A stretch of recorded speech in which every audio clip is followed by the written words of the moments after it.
বইয়ের 1 থেকে 7 নম্বর হাদিস মুখস্থ উপস্থাপন করবেন অত্র প্রতিষ্ঠানের ছোট্ট সোনামণি নুরানি বিভাগের শিশু শ্রেণীর ছাত্র মোহাম্মদ আহসান হাবিব তাইম। মোহাম্মদ আহসান হাবিব তাইম, আমি আহসান হাবিবকে তার নির্দিষ্ট বিষয় সুন্দরভাবে উপস্থাপনের জন্য বিশেষভাবে আহ্বান করছি। সালাম দিও।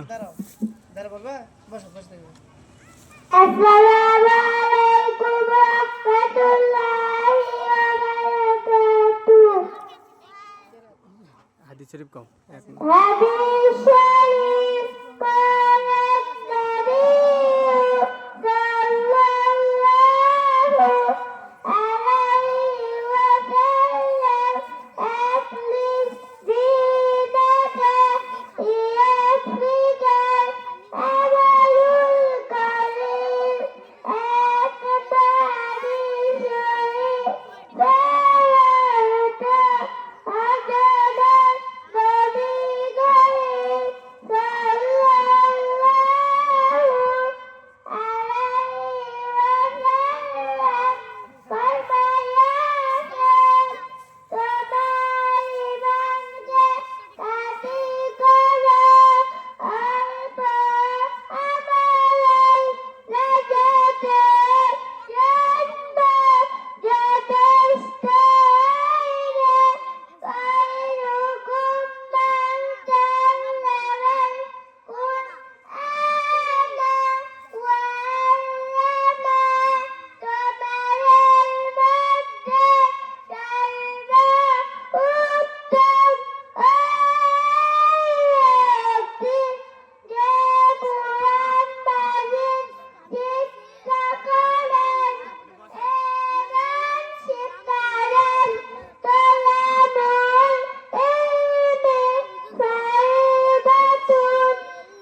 শুকরান, জাযাকাল্লাহ। ধন্যবাদ আহসান হাবিব তাইমকে অত্যন্ত স্পষ্ট ভাষায় ও চমৎকার ভাবে হাদিসগুলো উপস্থাপন করার জন্য।